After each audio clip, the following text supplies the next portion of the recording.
So today, I want to talk about profits, all right? And we're not talking about profit like with money. We're talking about profits, like biblical profits. And so I want to wrestle with a couple of questions. What is a prophet? And what is a prophet's role in the community? Okay, what is a prophet?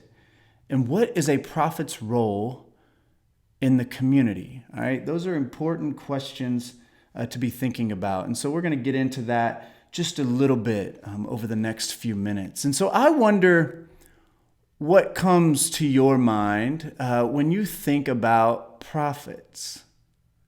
So if you've got anything that comes to your mind, throw it in the comments. What comes to your mind when you think about prophets? You know, for most of my life, I thought that prophets were basically fortune tellers, that they predicted the future.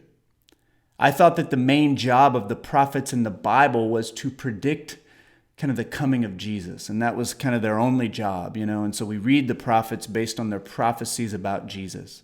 And there's some of that, not a whole lot, but there's some. But prophets weren't actually so much concerned about the future as they were concerned about the present. They did predict future events sometimes, but they only predicted future events as they related to present day. And so they might say, y'all better wake up here because this power from the north's coming, you know. And so it was kind of often they would predict the future as a wake-up call for people living in the present. Prophets were current. They were keenly aware of current events. They understood culture. Prophets knew who the people who held power in society were. They had eyes that were trained to see injustice. The prophets would call out governments and kings and religious leaders. And most of them, if not all of the prophets, were despised and they were hated by most people. People sought to silence them and keep them from stirring up any kind of trouble. Prophets were rowdy people, and they spoke truth in times of lies and deception. And their message was truly a minority report that was mostly ignored by people. They just tried to tune those guys out because they didn't want to hear what they had to say. Prophetic activity in the Old Testament, when the prophets were doing their most work and there were more prophets being raised up, it was at the time when Israel was in power, when they were prosperous, and when they were neglecting the struggling people in their nation. It's fascinating because archaeologists have done a lot of work in the Holy Land, obviously. They've been digging there for a long, long time, and they've discovered something very interesting in the Holy Land. There were certain time periods where they dig and they can get down to a certain period and they notice things. And one thing during certain time periods is they noticed that there was a large gap between the rich and the poor. And so there wasn't much people in the middle. It was like some people had a lot and most people had very little. And guess what? During those times in Israel's history, the prophetic activity was at its highest. The prophets were speaking even more during those moments.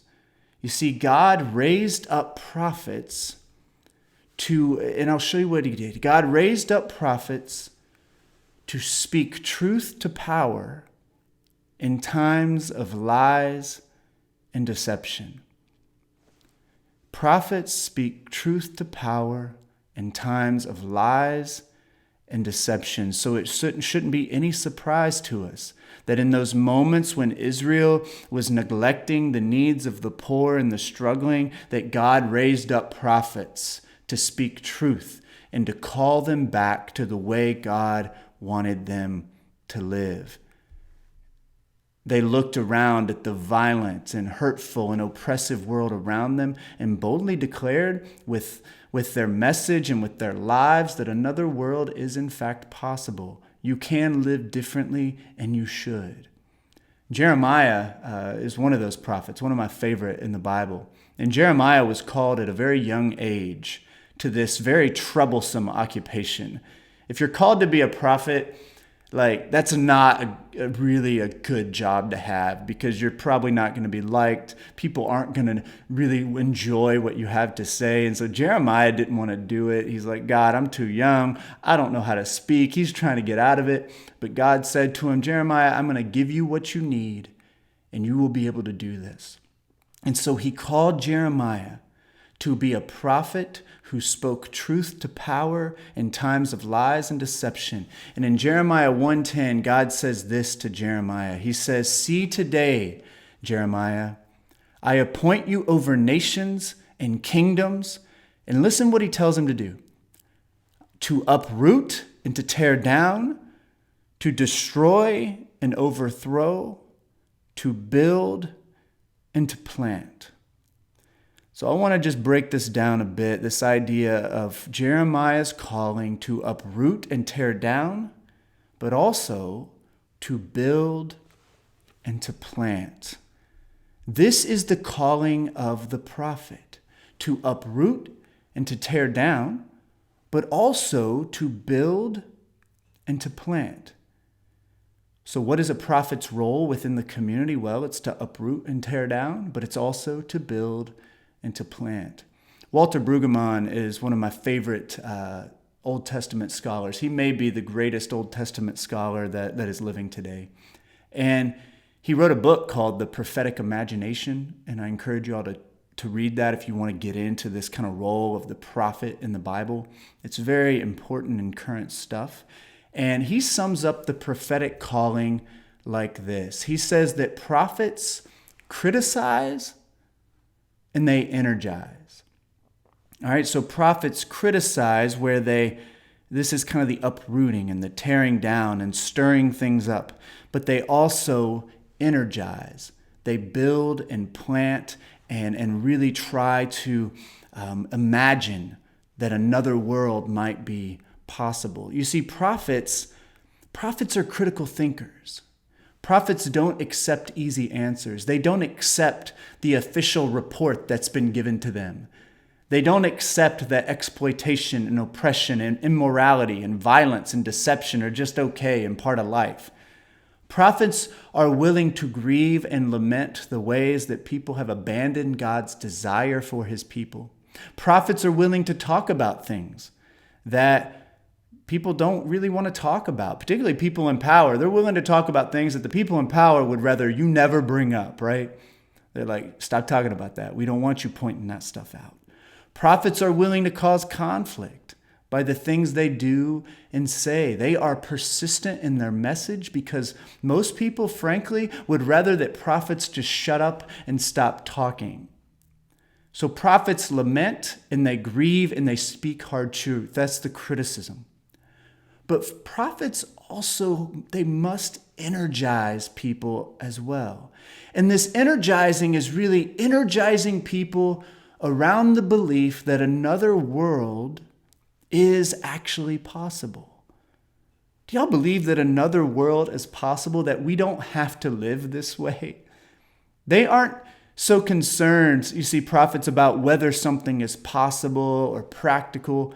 The question they ask really is, can it be imagined? Can we imagine a world different from the world that we now see? Can we? Can we imagine a world of compassion and love and inclusion and acceptance and caring for one another and respect? Can we imagine that world? You see, prophets maintain hope even when situations seem really hopeless. What they do is they present an alternative to the dominant way that things are done. And I would argue that we need more prophets today. We need prophets today among us who can help us imagine and envision that another world is indeed possible, that it could actually be otherwise. But see, the thing is, God is raising up prophets from among us. But what we often do is we silence them and we ignore them and we say, oh, you're too radical. You're speaking too harshly. Oh, no, I don't like that righteous anger. Or, no, you're too honest. I don't like when people are too honest, right? And so we often tune those folks out because they make us uncomfortable. But we need to listen to them because they are the ones that have been called and raised up to help us wake up. And what a prophetic community can be, and that's what I hope Embrace is and can be. A prophetic community is a community that models and lives out that alternative way of doing things. And so we are this little kind of community that is trying to live in a way that says that another world is indeed possible. The prophets, they criticize, they're honest, but they also energize, they inspire, and they imagine another world that could be possible. You know, just last week, we lamented the tragic murder of Ahmaud Arbery. And it was tragic and heartbreaking, and it woke people up. And in many ways, what happened is the video came out, because this happened a few months ago. But when the video came out, it kind of just shook people to their core. And it's a shame, really, that a video has to emerge for us to truly wake up, right? But we will take that and we will run with it, because we need to wake up and we need to take notice of what's happening. This week, I have to mention and I have to lament, because this keeps going on, the murder.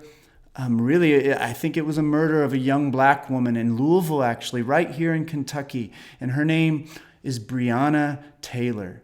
And I want to mention her because what happened to her is so tragic. And that prophetic witness says that we need to be honest and acknowledge these kinds of things. She was an EMT, an essential worker, who lived in Louisville, worked in Louisville. And what happened to her is she was killed by police in the middle of the night in her apartment while sleeping. And this happened about a month ago, but nobody's really heard much about it because there's no video footage. There's not been that stir, but people are starting to take some notice. And what happened is the police came in the middle of the night at 1 a.m. and kicked down the door, stormed into the apartment looking for drugs and for a man that didn't even live there, and he wasn't there. Breonna's boyfriend thought they were being robbed, and so he had a firearm that he legally owned, and he got it out to defend himself. He fired one shot, and the police unloaded as many as 22 bullets in that apartment complex, right in Louisville. And Breonna was shot at least 8 times, and she died. She wasn't breaking any laws. She was sleeping in her apartment, and lo and behold, no drugs found in the apartment. The man that they were looking for had already been arrested not too long before that in a different neighborhood at a different house. And they busted in anyway and ended up killing a young woman. And it was all because of drug crimes even. These weren't even violent things that were going on. And she and her boyfriend had nothing to do with it. Nothing to do with it. And Ahmaud's story and Breonna's stories, I just want to bring them up because they are just the ones that we hear about.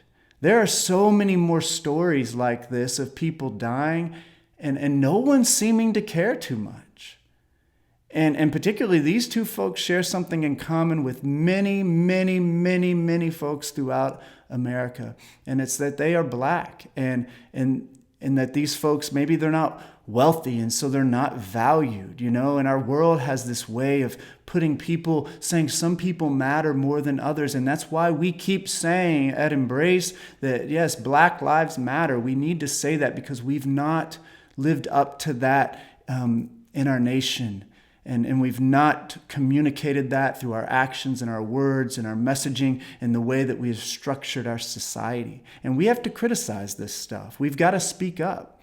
And we got to work to uproot and tear down the systems and the institutions and the ways of thinking that allow this kind of stuff just to keep happening and oftentimes just being swept under the rug. You know, Christians in particular often get very uncomfortable with protest. When you see the images of people protesting and fighting and holding up signs, well, not physically fighting, but protesting and holding up their signs and marching, Christians often get uncomfortable with that. Christians don't like to see the righteous anger or anything that seems too divisive because we're like, can't we just all get along, right? But I'll tell you, the biblical witness from the beginning to the end is full of prophets who protest and show righteous anger. And Jesus himself did this multiple times, and he was willing to call things out and criticize, right? And so we need that. We need to uproot and tear down. We've got to be honest. But we also need the artists and the dreamers and the prophets among us to help us imagine a community where this violence against black bodies doesn't exist and doesn't happen. We need to do some building and planting in the church, in our community, and in our nation. We need to creatively imagine an alternative, another way of living, because it doesn't have to be this way. Another world, I believe, is possible. And we don't need to ask just what's practical or what's easy or what seems realistic. No, we need to ask, what can we imagine? Because if we can imagine it, then I believe that we can get there. The awesome thing about being a follower of Jesus is that we can dream impossible dreams, because with him, impossible dreams can actually come true.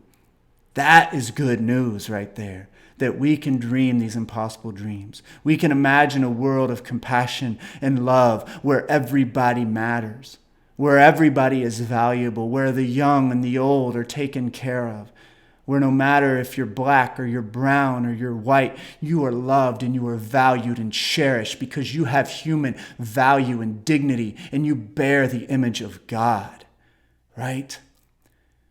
A prophet speaks truth to power in times of lies and deception. A prophet uproots and tears down, but also builds and plants. A prophet criticizes and energizes. Friends, I do believe that another world is possible. And so my challenge for us is that we would keep marching forward.